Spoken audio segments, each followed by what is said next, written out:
আমরা ওখানে বলছি কেউ নার্সিংহোমে কখনো যায়নি। কেন খারাপ যেতে চায় পায়খানা বসতে দিলে বিছানা উঠে সে তো রুগী তোমার মাথা ঘুরছিল বলে তাই আমার মাথা ঘুরলে কিছু না, মাথা ঘুরেনি না, বিছানাতে না দেখবে পেচ্ছাপ করতে যাবো, আমি বলছি আমি চলে যাবো, বলছে না ডাক্তারের কোনো নির্দেশ নেই, তোমাকে এই ঘেরে বসে দিচ্ছে।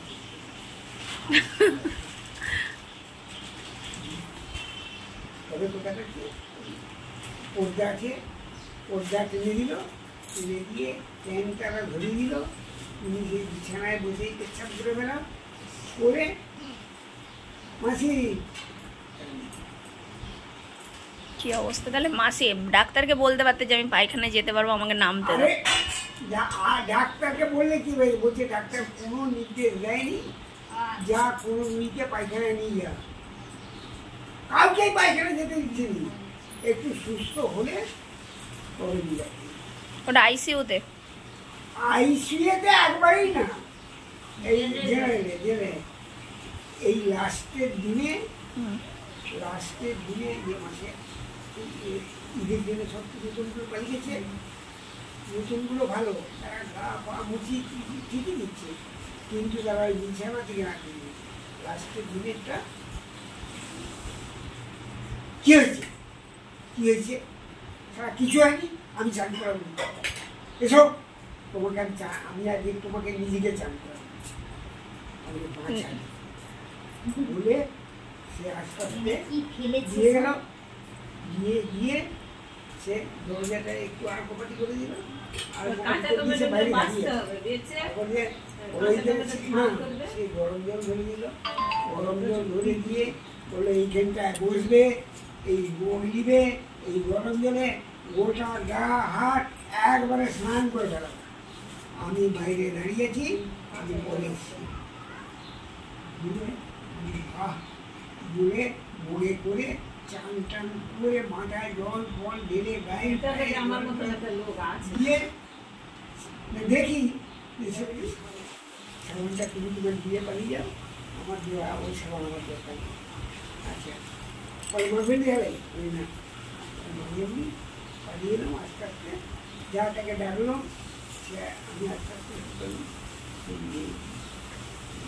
একটা জামা দিয়েছ, ওই জামা আর প্যান্টটা ধরে ধীরে পরে এলাম, পরে গিয়ে যা ডাকলাম সে আস্তে আস্তে এসে আমার ওই ধরে ধরে দিয়ে দিয়ে মুস করে এলো, বলে গায়ে তেল দিয়ে দেবো, আমি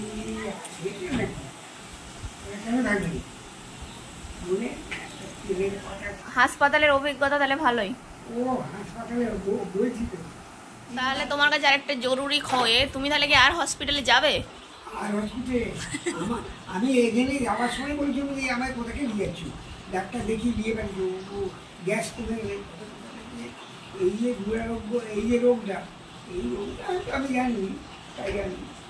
তাহলে এবার থেকে নিজের শরীরের এবার যত্ন নিতে হবে তো, একদম নিয়ম করে ডাক্তার। ওই রোগটা এমনি কমতো, কালো পায়খানা এমনি কমতো, ওই রোগটা কমতো, বুঝতেই তো পারোনি কি হয়েছিল কি তাহলে। ওই তো ওই আলসার হয়েছে, আলসার বলতে কি এই জায়গাটাতে ঘা হয়ে গেছে, ছোট্ট মতো হালকা, মানে হালকা হালকা, বেশি বড় বড় কিছু না, ছোট ঘা হয়ে গেছে, সেই ঘাটা দিয়ে ফুটো হয়ে লাল দিয়ে গিয়ে শরীর থেকে রক্তটা পায়খানার দ্বারে যাচ্ছে, পায়খানা পায়খানাটাকে কালো করে দিচ্ছে। তাহলে এই প্রার্থনা, এটাই এখন তোমার কাছে প্রার্থনা, ঠাকুরের কাছে প্রার্থনা, এবার নিজের শরীরের খেয়াল রাখবে আর সুস্থ থাকবে, সাবধানে থাকবে, হাঁটা চলাটাও হালকা ফুলকা করতে হবে, আর হাসি খুশি থাকতে হবে।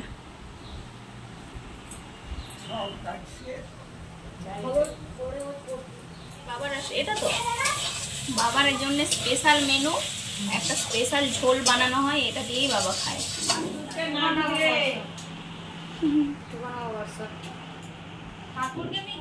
বাবা খেতে বসছে। বাবার মেনু দেখেছো? চটকানো ভাত, এটা হচ্ছে উচ্ছে ভাজা, এটা হচ্ছে যে এটা হচ্ছে একটা ওই ঝোল করেছে সমস্ত সবজি দিয়ে, আর এটা চিকেন 2 পিস। তো আমি কলকাতাতে এসেছি অ্যাকচুয়ালি বাবাকে দেখতে। তো এই যে বাবার একটা নিজের কাছ থেকে সাক্ষাৎকার নিয়ে তোমাদের সাথে আমি শেয়ার করব বলে, তাই আমি এটা বাবার কাছ থেকে মানে কথাগুলো শেয়ার করলাম, মানে কথাগুলো তুলে ধরলাম যে আমার বাবার এমনই খারাপ অবস্থা হয়ে গেছিলো যে মানে আইসিইউতে ভর্তি ছিল 8 দিন। আর সেই মানুষটা আজকে দেখো দাঁড়িয়ে কথা বলছে। এখনও খাওয়া দাওয়া সেরকম কিছুই মানে স্টেবল হয়নি, এখনও খাওয়া দাওয়া বলতে লিকুইড খাবার দাবার চলছে। আর নিজে মুখেই শুনে নিলে তার কি হয়েছে। মানে এমনিতে তো মানে হেলথের দিক থেকে কিডনি আর হার্ট এগুলো সবই এফেক্টেড। আর এগুলো সবই হয়েছে সুগার থেকে, নাহলে এমনিতে শরীরে সেরকম কোনো রোগ ছিল না, তো হয়েছে যেটা সুগার থেকে হয়েছে। আর এখন মোটামুটি এগুলোও স্টেবল হয়ে গেছে। কিন্তু কি বলতো, হঠাৎ করেই যে মানে বাবার মুখ থেকে শুনলে যেটা আলসার ছোট্ট করে ধরা পড়ে, মানে এত বিপত্তি, হঠাৎ করে মানুষটা সেন্সলেস হয়ে যাচ্ছিল। তার সাথে সাথে হচ্ছে যে মানে ব্লিডিং, মানে ব্লাডটা না মানে পায়খানার সাথে বেরিয়ে যাচ্ছিল। তো সেই সমস্ত কিছু আইসিইউতে একটা মানুষ 8 দিন আছে। সব থেকে বড় কথা, হিমোগ্লোবিন 5 নেমে গেছিলো। তো সেই জায়গায় আজকে সে দাঁড়িয়ে কথা বলছে। এখনও মানে এটাই আমাদের কাছে ভগবানের কাছে অনেক বড় মানে পাওয়া। তো এখনও পর্যন্ত মানে খাওয়া দাওয়া নর্মাল ডায়েট হয়নি, এখনও মানে ভাতটা একদম বাচ্চাদের মতো করে গলিয়ে খাওয়ানো হচ্ছে। মানে যে কোনো খাবার একদম লিকুইডে দেওয়া হচ্ছে, কারণ একটা অপারেশন হয়েছে তো পেটের মধ্যে, তার জন্য লিকুইড খাবার দাবার দেওয়া হচ্ছে। আর তার সাথে সবজি মানে অনেক কিছু বিধি নিষেধ আছে। তো যাই হোক, মানুষটা দাঁড়িয়ে আছে, আজকে নিজের কাজ ছোটোখাটো করছে। এখনও হাতটার মধ্যে এখনও মানে যে সেই এগুলো দিয়েছিল না, সেলাইনগুলো দিয়েছিল হাতে, যে চ্যানেল করা ছিল তার মধ্যে ওই চ্যানেলটাতে হচ্ছে যে চ্যানেলটা করে অনেক দিন 8-10 দিন মতো, তো ওর পুঁজ হয়ে গেছে, ফুলে গেছে হাতটা। তো তার জন্য ওষুধ দেওয়া হচ্ছে, সেরে যাবে খুব তাড়াতাড়ি। এখন প্রায় মোটামুটি সুস্থ বলা যায়। তো তোমরা সবাই বাবাকে একটু ঠাকুরের কাছে প্রার্থনা করে দিও যেন সব ভালো সুস্থ সবলভাবে বেঁচে থাকতে পারে। এখন অনেক কিছু দেখার আছে, অনেক কিছু পাওয়ার আছে। তো এটাই বলার ছিল।